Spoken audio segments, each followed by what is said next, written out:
Welcome to Beyond Business Podcast. Saya Franky Wijaya dari BNI Pioneer. BNI adalah bisnis network internasional yang telah ada di lebih dari 80 negara dan di Indonesia sendiri ada lebih dari 20 chapter di seluruh kota besar di Indonesia. So, BNI adalah sebuah komunitas bisnis di mana para pemilik bisnis bernetworking dan mencari referral, bahkan memberikan referral supaya bisa mengembangkan bisnis mereka masing-masing. So, hari ini teman-teman semua akan diberikan begitu banyak insight dari para pemilik bisnis yang ada di BNI Pioneer. So, here you go. This is Beyond Business Podcast.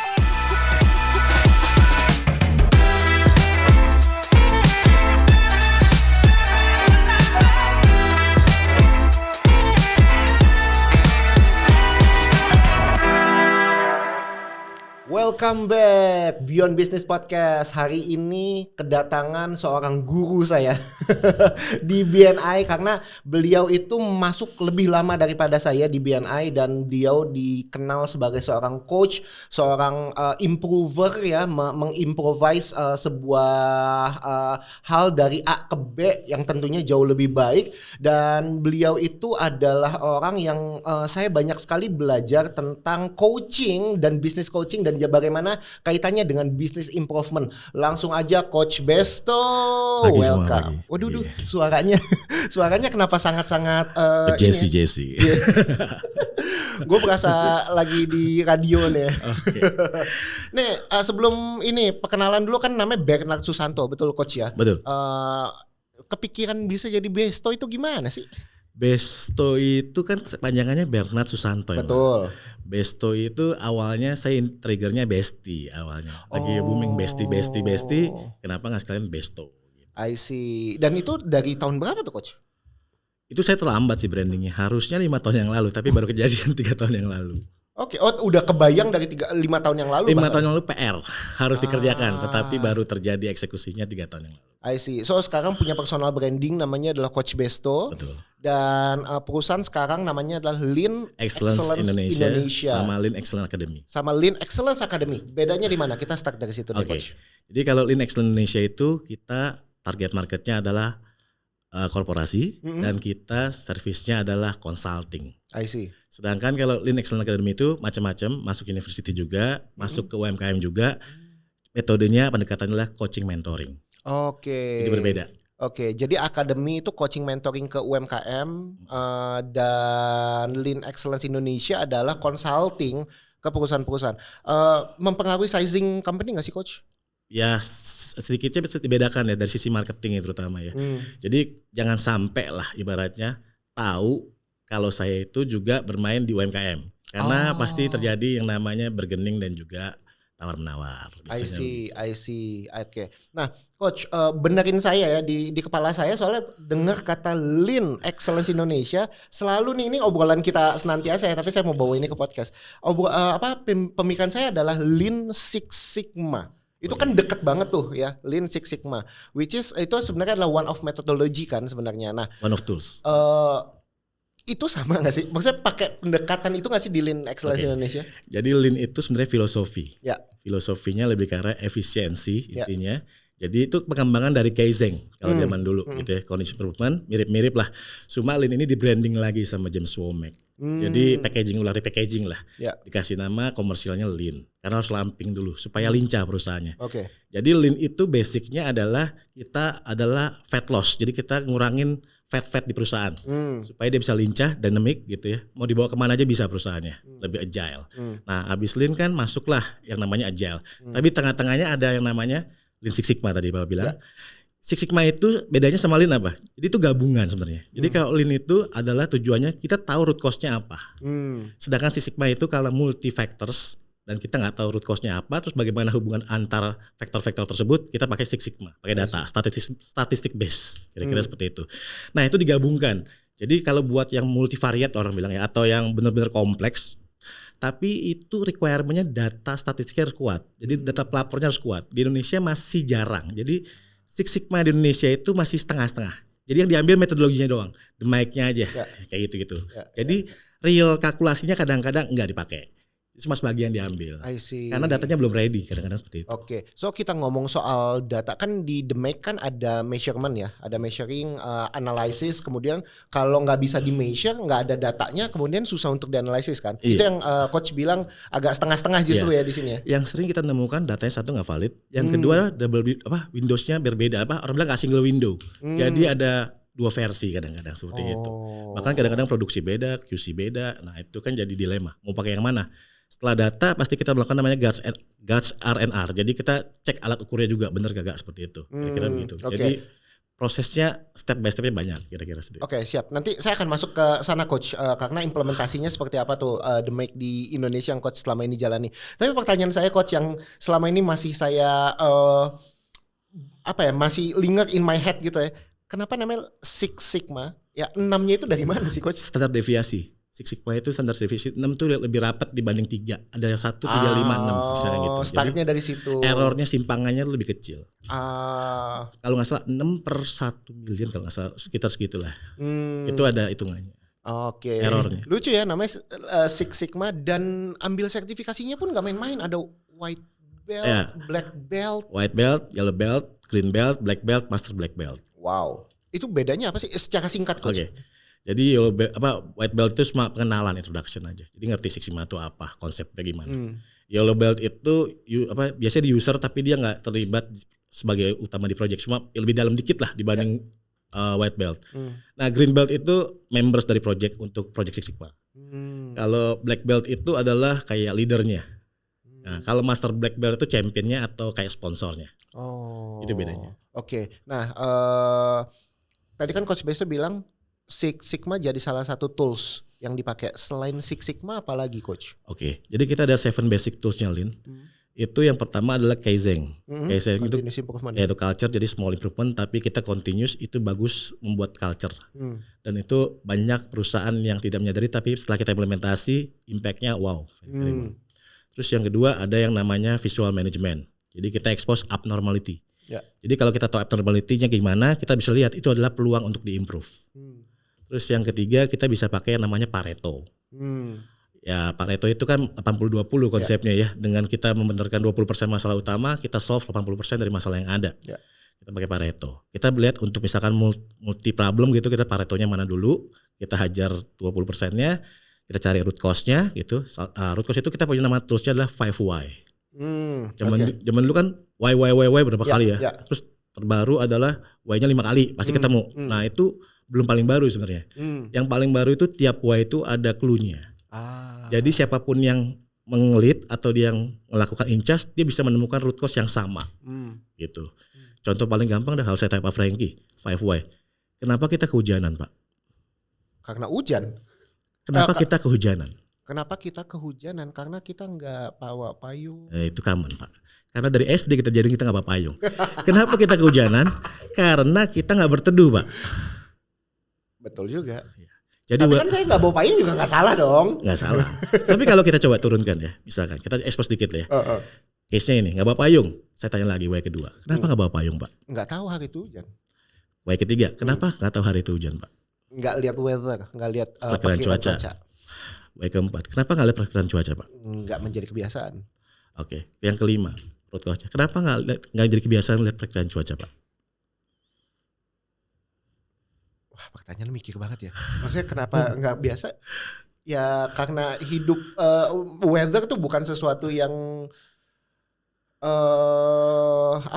first thing in the moment ketika keluar. Buka weather sebenarnya. Ya berarti belum jadi prioritas. Belum jadi prioritas. Belum jadi prioritas. Kalau ditanya lagi kenapa jadi prioritas, masih bisa lagi kan sebenarnya. Ya. Kenapa nggak jadi prioritas? Karena nggak peduli. Betul lagi. Oke, itu karena nggak peduli. Tapi kalau kita coba lihat case-nya, kita lihat Y pertama. Kenapa kita kehujanan? Y pertama karena saya nggak berteduh. Kenapa saya nggak berteduh? Y keduanya karena saya buru-buru. Y ketiga, kenapa saya buru-buru? Karena saya tidurnya kemalaman nonton bola. Y keempat, kenapa saya tidurnya kemalaman nonton bola? Karena saya nggak prepare semuanya. Artinya root cause-nya akan berbeda, sehingga solusinya berbeda. That's why keluar metode paling baru 5Y-nya pakai clue setiap Y-nya. Clue itu hint-nya itu ya. Y pertama hint-nya short. Jadi langsung kepikir jawabnya apa itu Y pertama. Okay. Y kedua technical base-nya apa. Why ketiga faktornya apa. Why keempat adalah faktor dominannya apa. Why kelima baru root cause-nya apa. Oke. Jadi benar-benar ngerucut. Kalau why-nya salah kita muter-muter aja kadang-kadang. Dan sebagai coach, berarti Coach Besto harus bisa menurunkan itu sesuai dengan si hint-nya atau si clue-nya itu ya, supaya jawabannya nggak kemudian melebar ke basic lagi. Jadi clue-nya kalau teman-teman pakai 5 why, kalau udah mulai melebar atau looping, itu udah pasti salah. Karena dia muter aja. Apalagi kalau dia melebar, berarti kan nggak merucut, nggak tahu root cause-nya, malah kita floating jadinya. Seperti itu. I see. Nah, interesting coach. Ketika coach bawa ini kita masuk ke implementasi ya. Tadi ada banyak sekali metodologi atau banyak sekali tools yang Lean Excellence Indonesia lakukan atau Coach Besto lakukan. Pertanyaan saya, bayangan pertama saya coach, semua metodologi dan tools itu kayaknya cocok banget untuk level-level perusahaan yang udah besar banget, manufacturing dan prove me wrong, maksudnya bayangan pertama saya kok kayaknya kalau yang UMKM isinya cuma 10 orang itu perlu nggak ya? Nah, dari implementasi Coach Besto, bagaimana ini bisa diimplementasikan ke perusahaan besar dan di saat bersamaan tools yang sama bisa diimplementasikan ke UMKM kecil? Oke, kita coba ambil yang ekstrim. UMKM kecil dulu ya. Contoh gampang, tukang bakso keliling. Oke. Cuma 1 orang bahkan. Iya, dia adalah singlepreneur, Superman. Nah, saya tanya biasanya, sehari berapa porsi Pak? Gitu. Oh, 200 mangkok, 100 mangkok. Saya tanya, kalau misalkan 300 mangkok Bapak mau nggak? Oh nggak mau, udah cukup. Saya udah cukup, bisa hidup enak, udah bisa menghidupi keluarga saya, bisa nabung, bisa buat ini. Artinya apa? Mindsetnya belum siap untuk bertransformasi yang lebih besar, upscaling atau upscalingnya belum siap, kira-kira seperti itu. Tapi kalau misalkan kita ngomong nih, saya coba pakai 5 way gitu ya, saya terapkan ke tukang bakso. Pak, Bapak hari ini jualannya kenapa? Sepi. Oke, kita ambil case-nya sepi jualannya. Anggap berapa mangkok Pak? Ya maksimum 25 lah Pak. Oke. Pertanyaan saya, kenapa Bapak sepi Pak? Hari ini apa yang membuat Bapak jadi sepi? Oh, saya kesiangan bangunnya. Karena saya harus nganter anak saya kesiangan karena saya harus nganter anak sekolah dulu karena hari pertama sekolah, misalnya kayak gitu. Oke. Terus pertanyaan berikutnya, misalkan ternyata dia ramai jam 7, tiba-tiba dia baru mulai buka jam 9, ibaratnya atau muter jam 9, pasti kan the lost sales. Kira-kira seperti itu. Nah, pertanyaan berikutnya lagi. Biasanya saya coaching itu saya pakai metodenya adalah kayak orang bilang deep dive gitu ya modelnya. Saya tanya, ini kejadiannya sering kali atau enggak Pak? Ya kadang-kadang kalau saya misalkan ada orderan gitu ya buat acara, ada event-event, saya biasanya nyampe malam gitu. Saya tanya yang bantuin siapa? Gitu. Ada nggak yang bantuin? Enggak, kadang-kadang saya sendiri gitu kan. Terus pertanyaan saya, berarti Bapak rutinitasnya seperti ini terus? Iya. Bapak pengen merubah rutinitas gak? Misalnya kayak gitu. Bapak pengen waktu lebih banyak gak sama anak? Wah gimana cara, orang pas-pasan Pak. Gitu. Jadi kembali lagi yang saya gali biasanya adalah mindset. Dan punya belief system. Tiap orang tuh punya belief system. Kadang-kadang mindsetnya sama, belief systemnya beda, hasilnya berbeda. Betul. Tindakannya pun berbeda. Betul. Dan semua mindset itu dipengaruhi oleh traumatik masa lalu atau experience-nya. Jadi kita bentuk mindset baru dan mindset itu terus berubah. Tergantung lingkungan, tergantung kejadian, kira-kira seperti itu. Jadi sebenarnya coach berusaha untuk tangkap mindsetnya, karena benerin saya kalau saya salah, kalau ternyata mindsetnya nggak siap untuk berubah, atau tadi misalnya 200 bakso siap nggak, 300 mangkok, waduh nggak siap, artinya emang udah nggak bisa di coaching juga kan anyway. Bukannya nggak bisa, kita harus kan ada 3 tipe orang ya, ada tidak tahu, tidak mau tahu. Yang parah itu kalau tidak mau tahu. Kalau dia tidak tahu bisa kita kasih tahu. Kalau dia nggak mau bisa kita motivasi dia atau stimulit dia. Tapi kalau udah nggak mau tahu cuek aja. Pokoknya saya nggak mau ya udah nggak mau aja. Nggak ada alasan apapun nggak mau aja. Udah mentok. Orang bilang deadwood. Oke. Sip. Balik lagi ke implementasi. Kapan UMKM yang isinya mungkin cuma 5 orang, 10 orang, 20 orang sama I know Coach Besto udah banyak banget ke perusahaan-perusahaan besar yang mungkin lebih dari ribuan orang, lebih dari 1000 orang. Nah, implementasi tuh apa ya bilangnya? Bedanya sejauh apa sih Coach implementasinya? Satu, effortnya sama. Prosesnya sama. Yang beda duitnya. Tapi kalau kita ngomong jujur, kenapa kita lebih suka kalau boleh milih implementasinya ke big corporate? Karena satu gerakan perubahan itu efek dominonya gede. Jadi high impact. Sedangkan kalau kita ngomong scale-nya kecil, ya impact-nya dominannya kecil juga.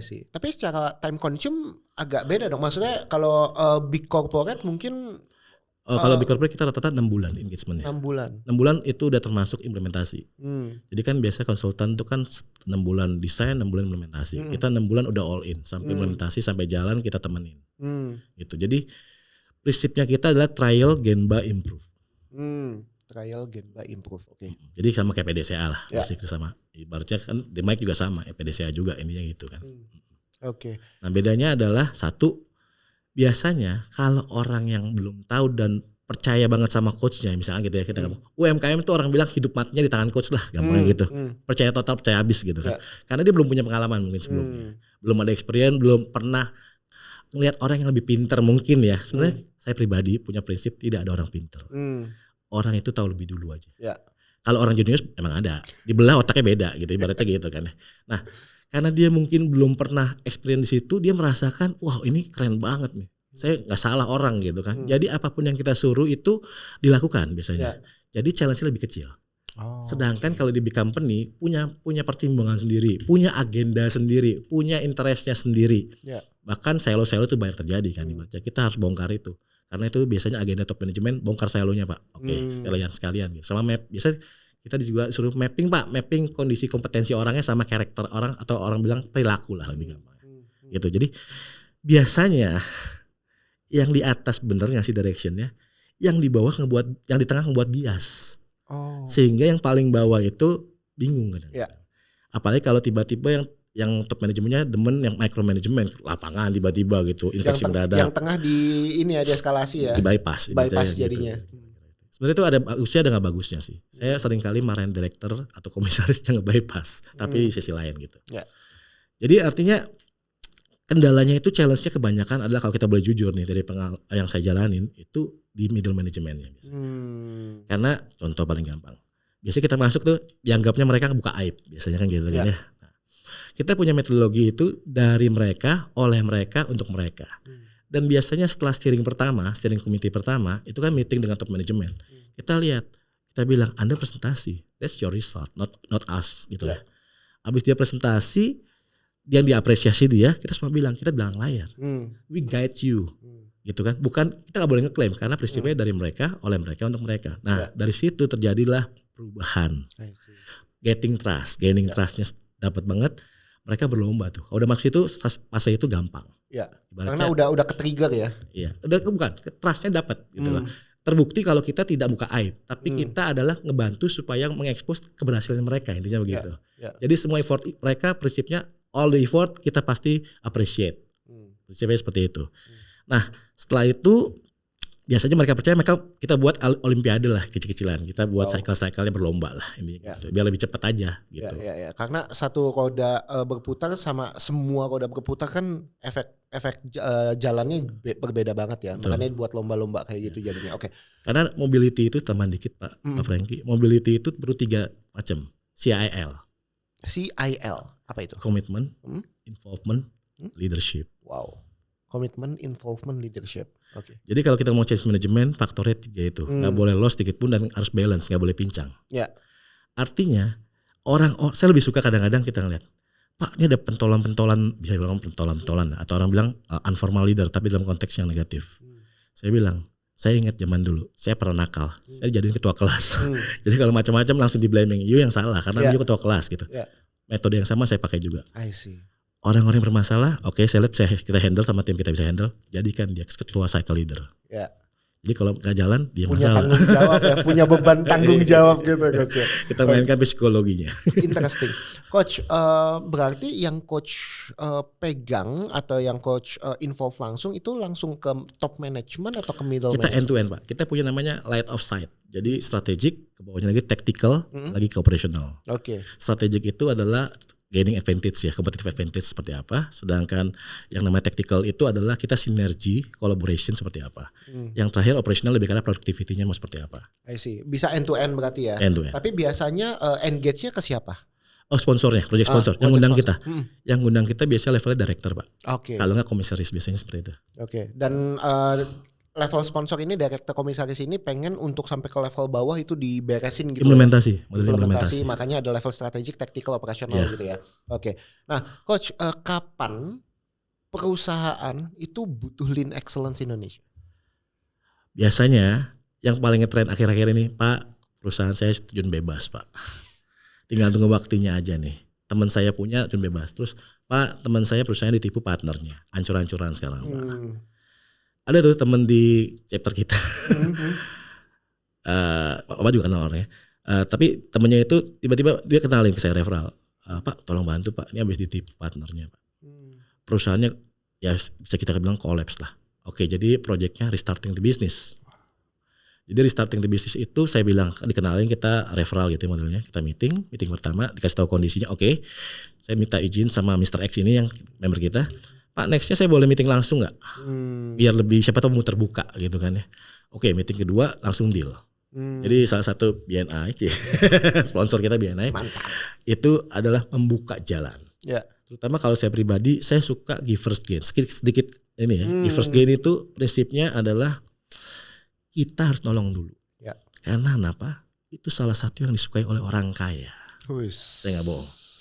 Kenapa orang kaya benci orang miskin dalam arti, mohon maaf sebelumnya disclaimer, karena satu, mereka datang untuk minta-minta. Ya. Gak ada value yang dia kasih, pokoknya minta aja. Minta bantuan, minta ngutang, minta apapun. Sedangkan kalau kita ngebantu dulu, gampang aja Pak Franky. Saya bantu 10 orang, apalagi saya punya prinsip, saya bantu orang dalam kondisi yang paling bawah, orang itu bakal ingat sumber hidup sama saya. Betul? Dari 10 orang yang saya bantu, gak mungkin dong kalau saya susah 2 orang gak ada yang bantu saya minimal. Itu makanya givers gain itu ngebuka jalan, terutama buat anggaplah kita bilang kalau bisnis, orang bilang bisnis teaser lah. Apa bedanya sama givers gain? Sama aja sebenarnya. Cuma kemasannya berbeda, value-nya berbeda, mirip-mirip sebenarnya. Nah, kembali lagi ke tadi. Tadi saya mana sih? Kapan butuh lean excellence Indonesia? Ya, jadi tadi case-nya adalah yang starting the business. Ya. Jadi saya bilang sama kliennya itu, udah deal, saya bilang beresin dulu masalah legalnya, pengadilannya segala macam. Saya bantu, saya ngerti dikit-dikit lah ya. Saya bilang korporasi saya ngerti. Bantu, nanti udah beres kita mulai sesi baru. Jadi nggak ada kepikiran. Kalau masih mikir gitu kan nggak akan fokus. Nggak fokus. Ya. Awalnya settingannya 32 minggu. Intellectualnya saya dampingin dia 2 tahun Pak. Oke. Sampai dari 32 minggu jadi 24 bulan ya. Sampai running dan sampai bisa menemukan revenue stream yang baru. Wow. Yang ternyata revenue stream ini jumlahnya bisa diestimasikan 500 kalinya lebih besar daripada yang pendapatan yang sekarang. Wow. Yang sebelumnya? Yang sudah berjalan kan lagi di starting lagi kan ya. Ya anggaplah misalkan yang utamanya misalkan pendapatannya 1M gitu setahun gitu. Ternyata yang revenue stream yang baru itu bisa sampai 500M Pak. Ya 500 kali lipat ya. 500 kali lipat. Dan tidak bersama dengan partner yang ditipu itu ya, yang menipu dia itu ya. Wow. Ya, jadi sometimes sampai hal sepele itu kadang-kadang kita dihubungin Pak, karena mungkin kita engagement terlalu jauh ya kira-kira. Contohnya ada yang UMKM, di scam dia. Jam 2 pagi nelpon saya. Saya kira siapa nih? Aduh, jam 2 pagi ada apa ya? Ada urgent masuk penjara atau gimana kan lagi gitu ya, kita mikirnya gitu. Saya bilang, Pak ada apa? Urgent kah gitu kan? Bisa pagi atau enggak? Jam 2 pagi. Dia bilang, Pak saya telepon sekarang ya. Wah berarti urgent. Saya telepon lah. Ternyata dia di scam. Dia takut, dia bingung, dia lari. Saya percaya sama bapak doang. Saya nggak tahu harus ngomong siapa lagi. Akhirnya saya kasih itu udah beres, sudah ini. Wow. Jadi kadang-kadang apa ya?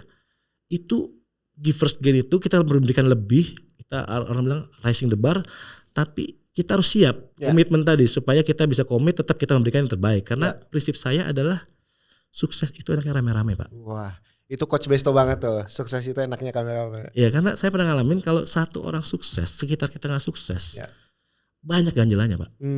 Artinya apa? Dia sirik, dia nggak suka, dia bisa ngejagal kita. Bisnis kita bisa dijatuhin. Betul. Gitu. Kita nggak pernah tahu, kadang-kadang slip tang lah atau gimana kan? Gitu. Ya. Nah, balik ke givers gain dan balik ke BNI, Coach Besto, kita kan sebenarnya dipertemukan di BNI, di BNI Pioneer. Seberapa BNI ini udah banyak ngebantu Coach Besto?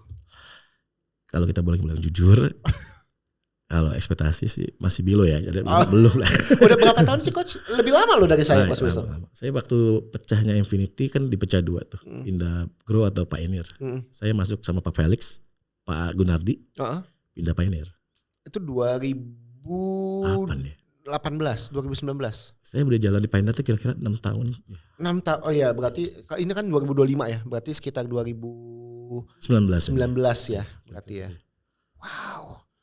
Jadi jujur saya Waktu pertama yang sponsor saya adalah Pak Gunardi. Itu teman SMA istri saya. Oke. Jadi awalnya tawarin istri saya, terus istri saya bilang kayaknya cocokan kamu deh. Oke, terus saya tanya Pak Gunardi, dijelasin by pound doang. Terus dia ngasih tahu givers gain values-nya. Saya bilang saya join. Wow. Dia bilang Pak nggak bisa, Bapak harus kunjungan dulu, visiting dulu baru join. Saya bilang saya join. Kapan saya harus transfer? Saya bilang gitu. Karena sekali lagi saya penganut Jim Collins adalah emotional bank account. Ya. Yang sama mirip kayak givers gain kan. Artinya hidup saya itu harus berkontribusi, memberikan impact. Apapun Anda punya pekerjaan pasti harus memberikan impact minimal kepada keluarga Anda sendiri. Itunya.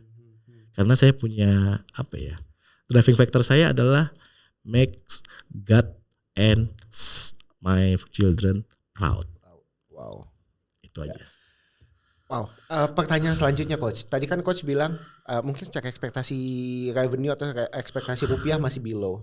Kenapa masih mau Coach? Di 6 tahun loh Coach. Ya, karena saya lebih ngeliat banyak member-member BNI ini yang masih baru di bisnis, gitu ya. Jadi perlu dibantu lah, dibimbing supaya nggak salah arah. Karena gini, contoh paling gampang. Kalau kita ngasih salah harga di awal, orang bilang harga teman, harga introduction, susah loh kedepannya kalau naik harga. Ya. Benar? Itu kesalahan fatal. Jadi bisa saya bilang masih banyak pebisnis di BNI, mohon maaf terutama chapter kita, masih banyak yang beginner kalau saya lihat.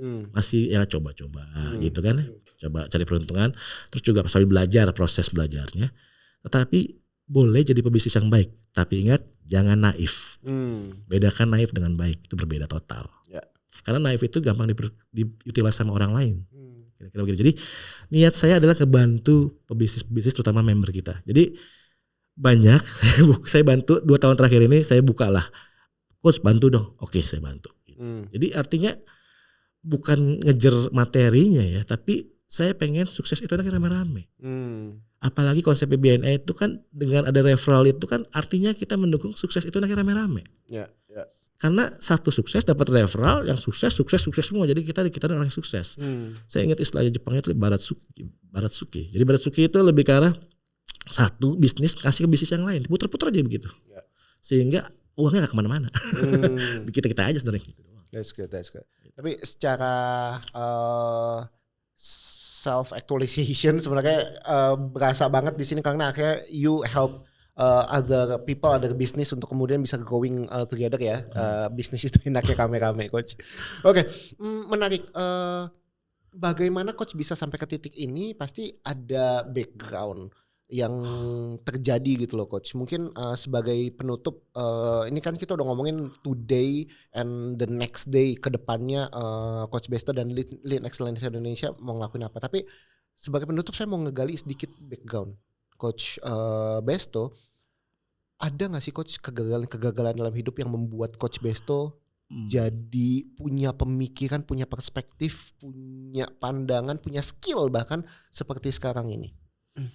Ya bahasa gampangnya satu kalimat, saya pernah digampar Tuhan. Gitu. Sakit kayaknya. Jadi jujur ya, kita kan semua waktu masih muda mengandalkan diri kita sendiri ya. Saya pernah ada momen from hero to zero.